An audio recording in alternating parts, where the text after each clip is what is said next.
빌립보서를 통해서 계속 은혜를 나누고 있습니다. 오늘 빌립보서 말씀에 바울이 이제 끝으로 하면서 한 번 더 강조하는 내용이 있어요. 나의 형제들아 주 안에서 기뻐하라 이랬습니다. 여러분은 기뻐하면서 살고 싶으십니까? 아니면 우울하게 살고 싶으십니까? 다들 기뻐하며 살고 싶죠. 우리 모두는 다 기뻐하며 살고 싶고 기쁘기 위해서 무언가를 합니다. 그런데 막상 온전하게 기쁨이 충만하게 사는 사람은 생각보다 많지가 않습니다. 왜 그럴까요? 모두가 다 기뻐하면서 살고 싶은데 그렇게 안 되는 건 이유가 있는 거죠. 제일 더 기뻐할 일이 없어서 그렇기도 하지만 조금 더 이 마음 깊이 들어가 보면 우리 기쁨의 이유가 무엇인가? 기쁨의 근원이 무엇인가? 무엇으로 인해서 기뻐하는가? 우리 자신을 좀 돌아볼 필요가 있습니다. 여러분은 어떤 때 기뻐하십니까? 우리가 기쁨의 그 이유, 기쁨의 그 근원이 나에게, 내 속에 있으면 제일 좋아요. 근데 보통은 기쁨의 이유가 어디서 나오냐면 바깥에서 나와요. 바깥에서. 그래서 가장 크게는 외부의 환경의 요인으로 말미암아 기뻐할 수 있다라고 생각을 합니다. 그래서 그러면 기뻐할 수 있는 이유가 어떤 것이 있을까요? 합격을 했다든지 어떤 큰 돈이 생겼다든지 졸업도 하나의 이유가 되겠고 또 우리 삶의 외부적인 요인으로 말미암아 기뻐한다라고 생각을 합니다. 그러면 생각해 보십시오. 기뻐할 만한 일이 1년에 몇 번이나 될까요?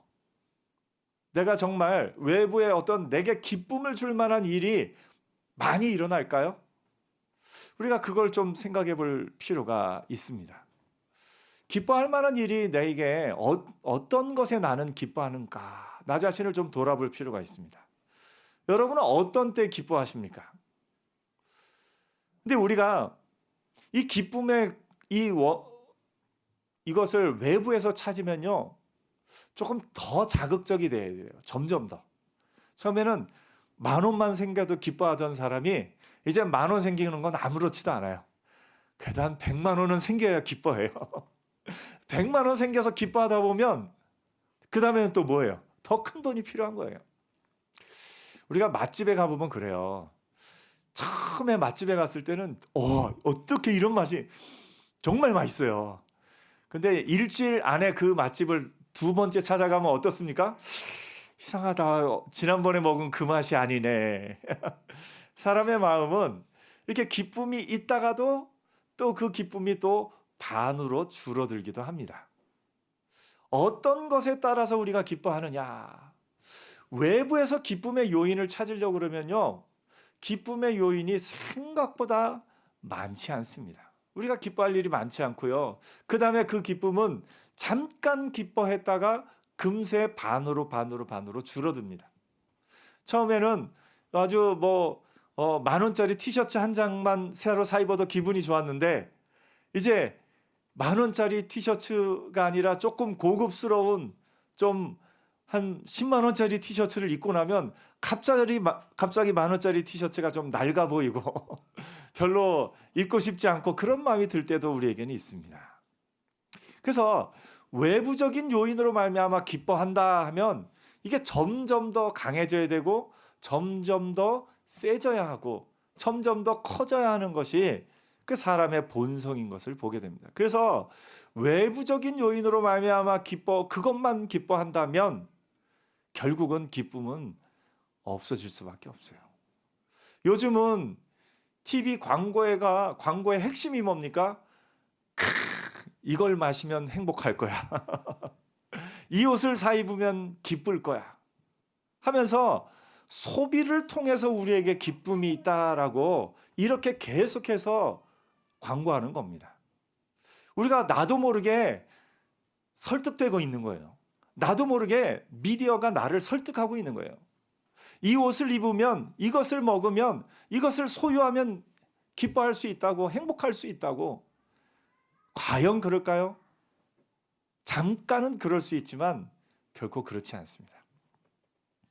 또 하나 우리나라에만 조금 더 특별하게 있는 것이, 어떤 사회 심리학자가 한국 사람이 서양과 다른, 또 아시아 내에서도 다른 아시아 국가들과는 조금 다른 모습이 뭔가, 그분이 얘기하면서 한국 사람들은 관계에 의해서 기쁨이 있다, 이런 얘기를 설명을 합니다.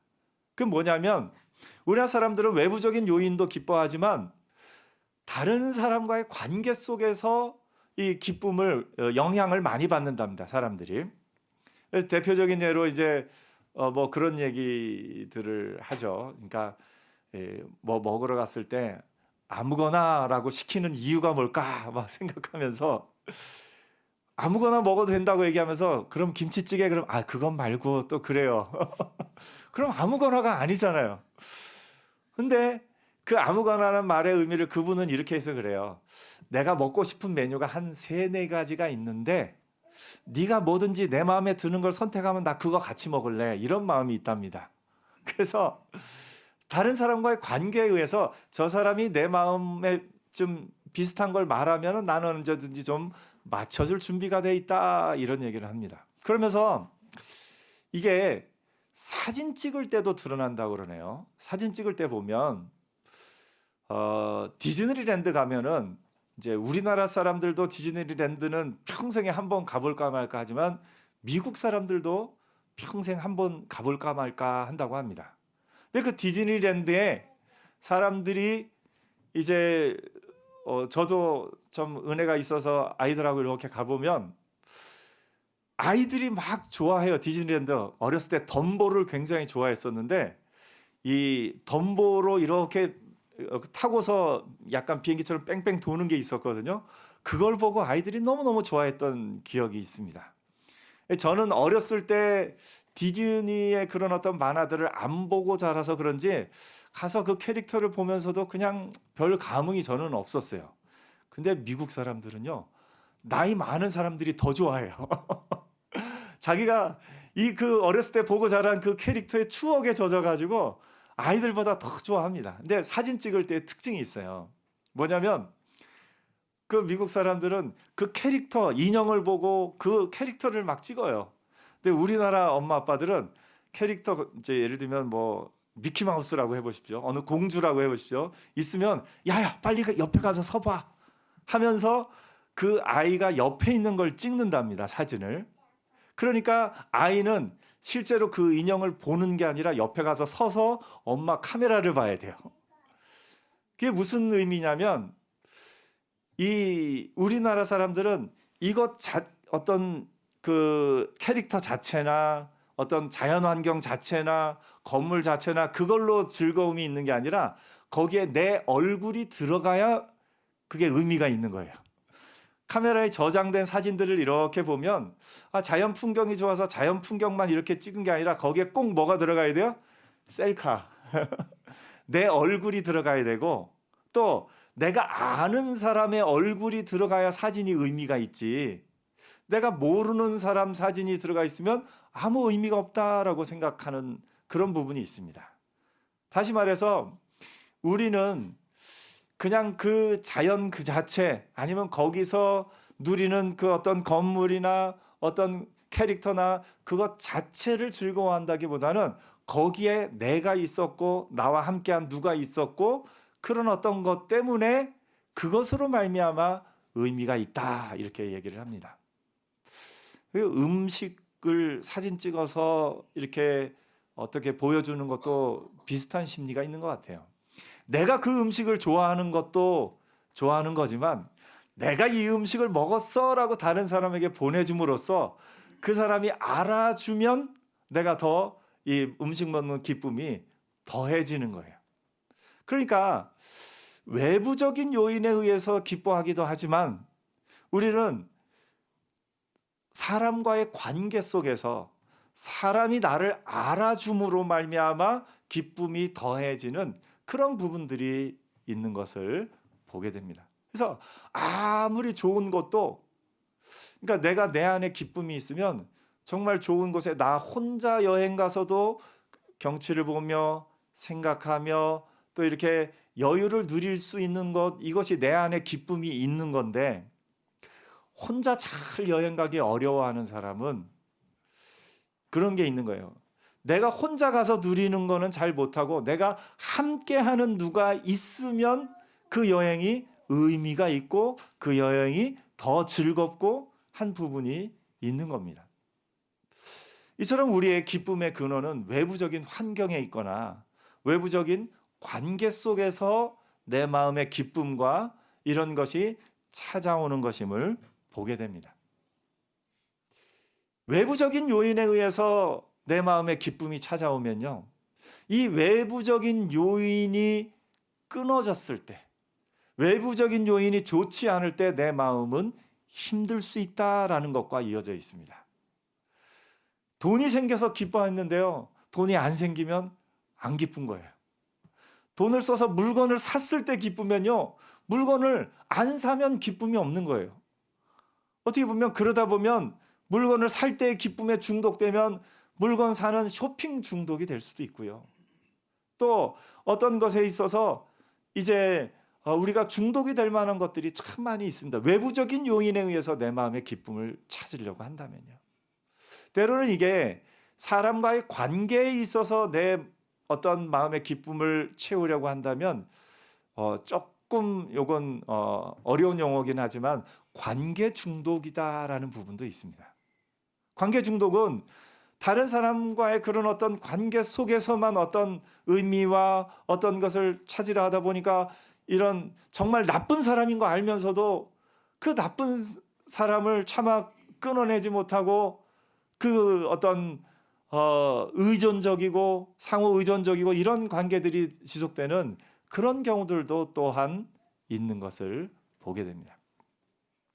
이처럼 사람은, 특별히 우리는 외부의 환경적인 영향이나 또 사람과의 관계 속에서 굉장히 영향을 받고 있습니다.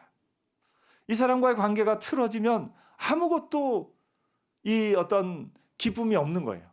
이 사람과의 관계가 틀어지고 나면 내 마음에 어떤 것을 해도 기뻐하지 못하는 그런 부분이 있기도 하고, 또한 이런 어떤 내가 원하던 그것을 못 얻으면 그것 때문에 불안해서, 그것 때문에 힘들어서 또 어떤 다른 것이 주어져도 기뻐하지 못하기도 합니다. 어떤 면에서는 이 환경적인 요인을 조금 개선함으로써 관계가 다시 좋아짐으로써 회복될 수는 있지만, 그것만을 내 기쁨의 원천으로 삼고 있는 경우에는 기뻐하며 살 수가 없습니다.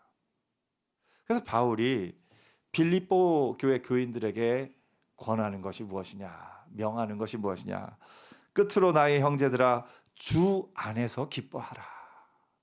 너희 기쁨의 근원을 너희에게서 찾지 말고 기쁨의 근원을 예수 그리스도 안에서 그 기쁨의 근원을 찾으라라고 이야기하고 있는 겁니다. 세상은 우리로 하여금 우리 기쁨의 근원이 다른 곳에 있다라고 이야기를 합니다. 바울은 이 빌립보 교인들에게 이야기할 때 그 빌립보 교인들의 마음에서 기쁨을 뺏어가는 자들을 뭐라고 표현하냐면, 2절에 보니까 개들을 삼가고 행악하는 자들을 삼가고 몸을 상해하는 일을 삼가라, 이렇게까지 표현합니다. 바울이 웬만하면 말을 좀 부드럽게 하는 편인데 좀 세게 얘기했네요. 개들이래요. 와, 여러분, 이 개에 대한 이미지는 우리가 요즘에는 많이 바뀌어서 개를 좋아하지만 아마 개에 대한 이미지가 기본적으로는 좀 옛날부터 좀 안 좋았던 것 같습니다. 우리가 개를 참 좋아하지만 사람을 비유할 때 성격을 소에 비유하기도 하고 개에 비유하기도 한다고 했을 때 저 사람은 소 같다 하는 느낌의 표현과 저 사람은 이렇게 얘기할 때 표현이 느낌이 좀 다르죠. 네. 그래서 개에 대한 이미지가 조금 그렇게 좋지 않은 어떤 부분이 이때 바울 시대도 좀 있었던 것 같습니다. 개들을 삼가고 행악하는 자들을 삼가라. 그들은 뭐냐면 이제 이 당시 문화에서는 유대주의자들이었어요. 유대주의자들은 뭐냐면 너희가 진정 하나님의 백성으로서 하나님의 자녀로서 살아가려면 할례도 행해야 되고 이것도 해야 되고 저것도 해야 되고, 그러니까 그 하나님에 대한 믿음이 속에서 나온 것이 아니라 겉에 있는 이런 어떤 외부적인 할례나 어떤 뭘 지키는 것이나 그런 것들로 말미암아서 그렇게 얘기하는 것들에 대해서 바울이 지금 주의를 주고 있는 겁니다. 그러면서 바울이 얘기합니다. 4절에 보니까 나도 육체를 신뢰할 만하며, 그러니까 저들이 뭐 아브라함의 혈통이니까 어떻고 좋고 또 뭐 할례를 했고 뭐 그런 몇 가지들을 얘기하니까 그 사람들 얘기를 치면 저 사람들보다 내가 훨씬 더 낫다. 왜냐하면 나도 이 어느 출신이고 어디 출신이고 그렇다, 바울의 이야기를 하는 겁니다.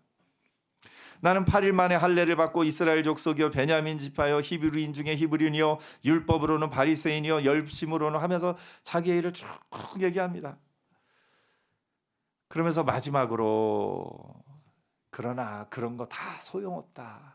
그 외부적인 요인으로 말미암아 그런 어떤 것으로 말미암아 너를 정의하려고 하고 그 외부적인 요인으로 말미암아 기뻐하려고 한다면 그거 다 의미가 없다.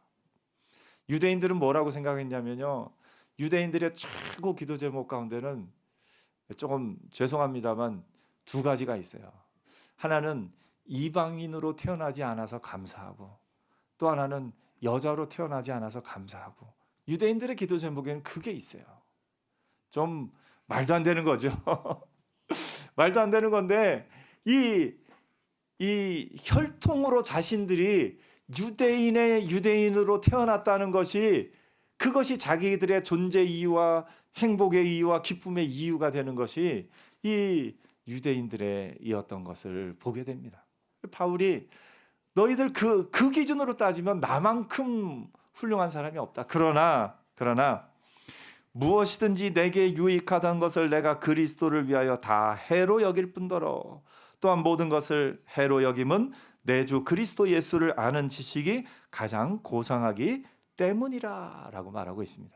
외부적인 그런 요인으로 말미암아 너 존재를 의미 있다 하고 그 안에 행복이 있다 하고 그 안에 기쁨이 있다 하면 나는 누구보다도 더 좋은 사람이지만 나 그거 아무 의미 없다고 내가 선포한다. 바울이 얘기하고 있는 겁니다. 오늘 여러분을 의미 있게, 여러분의 삶을 의미 있게 하는 것이 무엇입니까? 여러분을 기쁘게 하는 것이 무엇입니까? 외부적인 요인입니까? 내가 한 어떤 일이 잘 되고, 내가 사람들 앞에 유명해지고, 내가 사람들 앞에 어떤 인정을 받고, 그것이 여러분 삶의 기쁨이 되고 여러분의 삶의 의미가 됩니까? 물론 그것도 어느 정도는 있을 수 있어요. 그런데 그것만을 내 삶의 의미로, 내 삶의 기쁨으로 삼고 살아간다면 결국 나는 무너질 수밖에 없을 겁니다. 왜냐하면 아무리 인정받던 것도 어느 순간에는 무너질 수밖에 없고, 아무리 내가 소유하고 있던 것도 언젠가는 흔들릴 수 있기 때문에 그렇습니다. 그래서 바울이 얘기합니다. 주 안에서 기뻐하라. 내가 그를 위하여 모든 것을 잃어버리고 배설물로 여김은 그리스도를 얻고 그 안에서 발견되려 함이니 내가 가진 의는 율법에서 난 것이 아니요 오직 그리스도를 믿음으로 말미암은 것이니 곧 믿음으로 하나님께로부터 난 의라 라고 선포하고 있는 겁니다. 오늘 여러분, 기쁨의 이유, 기쁨의 근원이 여러분 속에 있기를 축복합니다. 외부적인 요인이나 사람과의 관계에 의해서 행복해지는 것이 아니라 우리의 속에 참된 기쁨의 근원이 있는 그리스도인으로 살기를 축복합니다. 그것이 뭐냐면 예수 믿는 겁니다. 예수 안에 그 기쁨의 근원이 있는 거예요. 우리 주보에도 행복의 시작 예수 그리스도 써 있지 않습니까? 여러분, 진정한 행복은 예수 안에서 시작되는 겁니다. 그래서 예수께서 나를 사랑하시고 예수께서 나를 위하여 십자가에 달려 죽으심으로 말미암아 나를 구원하사 하나님의 자녀가 되게 하신 것, 그것이 내 모든 기쁨의 가장 깊은 근원인 줄 믿습니다. 그 기쁨의 근원이 있으면요, 상황과 환경에 따라 흔들리지 않습니다. 오히려 고난 중에서도 기뻐할 수 있고, 고난 중에서도 찬양할 수 있고, 아픔 중에서도 감사할 수 있는 믿음의 능력이 생기는 것을 보게 됩니다. 오늘 여러분의 기쁨의 근원이 여러분 안에 있는 예수 그리스도이시기를 축복합니다. 예수 그리스도로 말미암아 기뻐할 수 있으면요, 지금 당장 힘든 일이 생겨도, 고난이 생겨도 그것에 의해 흔들리지 않습니다. 오직 예수 그리스도 그 이름 안에 소망이 있고 능력이 있고, 그 이름으로 말미암아 우리가 오늘도 의미 있게, 우리가 오늘도 기쁨 안에서 살아갈 수 있는 줄 믿습니다. 항상 여러분이 생각을 해보십시오. 지금 내 기쁨의 근원은 어디에 있는가? 지금 내 기쁨의 근원은 어디 있는가? 믿음은요, 고개 돌리기입니다. 너무너무 힘든 상황이 생겨서 아이고 이거 어떡하나 하고 그 힘든 상황을 이렇게 쳐다보고 있던 내 고개를 돌려서 예수 그리스도를 바라보는 거, 그게 믿음입니다. 이 환경보다 더 큰 하나님을 바라보는 것이 믿음이고요. 때로는 내가 너무 좋은 것이 있어요. 내 자녀, 혹은 내가 가진 재산, 내가 가진 권력, 내가 좋아하는 그것, 나를 자랑스럽게 하는 그것을 너무 바라보고 있을 때 아니야 하고 고개를 돌려 예수 그리스도를 바라보는 거, 그게 믿음입니다. 고난 속에서도 다시 예수를 바라보고, 너무 어떤 이 좋은 환경에도 너무 거기에 집중하는 것이 아니라 고개를 돌려 예수 그리스도를 바라보는 은혜가 있기를 축복합니다. 믿음은 고개 돌리기입니다. 그래서 고개를 잘 돌리며 사는 저와 여러분 되기를 축복합니다. 이번 한 주간 살면서 내 삶의 의미가 무엇인가? 내 삶의 기쁨이 어디서부터 나오는가? 나 자신을 돌아보고 주 안에서 기뻐할 수 있는, 나를 사랑하시는 그 예수 그리스도로 말미암아 기뻐할 수 있는 저와 여러분의 복된 한 주간 되시기를 축복합니다. 기도하겠습니다.